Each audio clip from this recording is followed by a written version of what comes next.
Welcome back to my series on cycle syncing. Today we're going to be talking about ovulation. If you haven't seen already, I talked about the menstrual phase and the follicular phase already. To describe the ovulation phase as, in Jennifer's body, like right after she eats the boy and she looks really beautiful, like more beautiful than usual, and she feels amazing. Like that's how I feel during the ovulation phase. During this phase, your energy levels are at its highest during the whole cycle.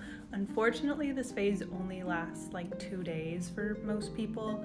It could be different for you. You should check, your temperature to monitor that yourself, but for me, it's about 1 or 2 days. I try to take advantage of this time as much as I can. It's taken a while for me to kind of figure out when this exactly lands, so it'll take a few months of tracking your cycle to figure out exactly where you're ovulating. This is obviously also an important time if you're trying to get pregnant or trying to avoid getting pregnant. Okay, so into the tips.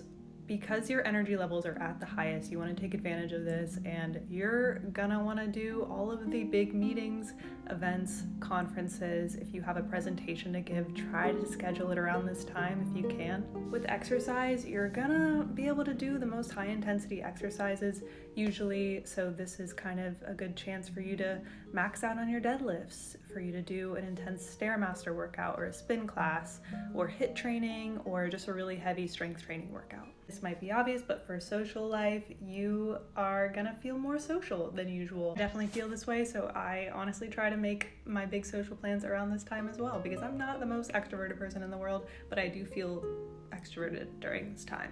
And then lastly, for diet, I think that these are important rules throughout the entire cycle to support hormone health, especially during this time when your body is kind of going through a lot of changes in a short amount of time, because you kind of peak during ovulation and then you go into luteal and then menstrual phases directly after this. You gotta make sure you're getting proper nutrition. So I suggest omega-3s to support an estrogen increase, broccoli, Brussels sprouts, garlic, onion, and eggs to promote healthy hormone balance. Obviously avoid the garlic and onion if you have gastritis like me. Magnesium-rich foods are good for your entire cycle. Those are things like leafy greens and chocolate. You can even take a magnesium supplement, but a lot of our foods have magnesium in it. And then lastly, vitamin C, protect from oxidative stress. This is the kind of stress when your antioxidants and free radicals in the body are at an imbalance, so you have to balance with more antioxidants.